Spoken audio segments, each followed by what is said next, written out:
नमस्कार मित्रांनो, जय महाराष्ट्र। कोकणाच्या राजकारणातून एक मोठी आणि लक्षवेधी घडामोड समोर येत आहे। शिवसेना उद्धव बाळासाहेब ठाकरे गट यासाठी ही दिलासादायक बातमी मानली जात असून शिंदे गटाला मोठा धक्का बसण्याची शक्यता वर्तवली जात आहे।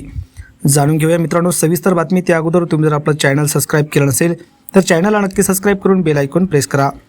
मित्रांनो, मिळालेल्या माहितीनुसार शिंदे गटातील एक महत्त्वाचा नेता सूर्यकांत चाळके यांनी अखेर पक्ष सोडण्याचा निर्णय घेतला आहे।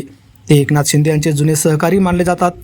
मात्र पक्षातील वाढती नाराजी आणि अंतर्गत मतभेद यामुळे त्यांनी हा निर्णय घेतल्याचे सांगितले जात आहे। सूत्राच्या माहितीनुसार संध्याकाळी उद्धव ठाकरे यांच्या उपस्थितीत मातोश्री ते भव्य पक्षप्रवेश सोहळा पार पाडणार आहे। विशेष म्हणजे चाळके यांच्यासोबत हजारो कार्यकर्ते आणि पदाधिकारी शिवसेनेत प्रवेश करणार असल्याची चर्चा आहे। या निर्णयामागे रामदास कदम आणि उदय सामंत यांच्याशी असलेले मतभेद हे प्रमुख कारणे मानले जात आहे। स्थानिक पातळीवर अनेक नेत्यांना योग्य सन्मान मिळत नसल्याची भावना वाढत होती। तसेच निर्णय प्रक्रियेत डावलले जात असल्याची नाराजीही उघडपणे व्यक्त केली जात होती। कोकणात प्रभावशाली नेतृत्व म्हणून ओळख असलेले चाळके यांचा हा निर्णय राजकीय समीकरणे बदलणारा ठरू शकतो। त्यांच्या प्रवेशामुळे उद्धव ठाकरे गटाला कोकणात नवसंजीवनी मिळण्याची शक्यता आहे। राजकीय वर्तुळात अशीही चर्चा सुरू आहे की हा फक्त सुरुवात असून पुढील काळात आणखी 20 ते 25 नेते शिंदे गट आणि इतर पक्षांमधून उद्धव ठाकरे यांच्या नेतृत्वाखाली येऊ शकतात। दरम्यान उद्धव ठाकरे यांनी प्रतिक्रिया देताना सांगितले की जे मार्ग चुकले होते ते परत येत असतील तर त्यांचे स्वागत आहे।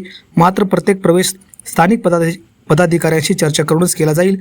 आता या घडामोडीमुळे कोकणाच्या राजकारणात नेमका काय बदल होतो हे पाहणे महत्त्वाचे ठरणार आहे।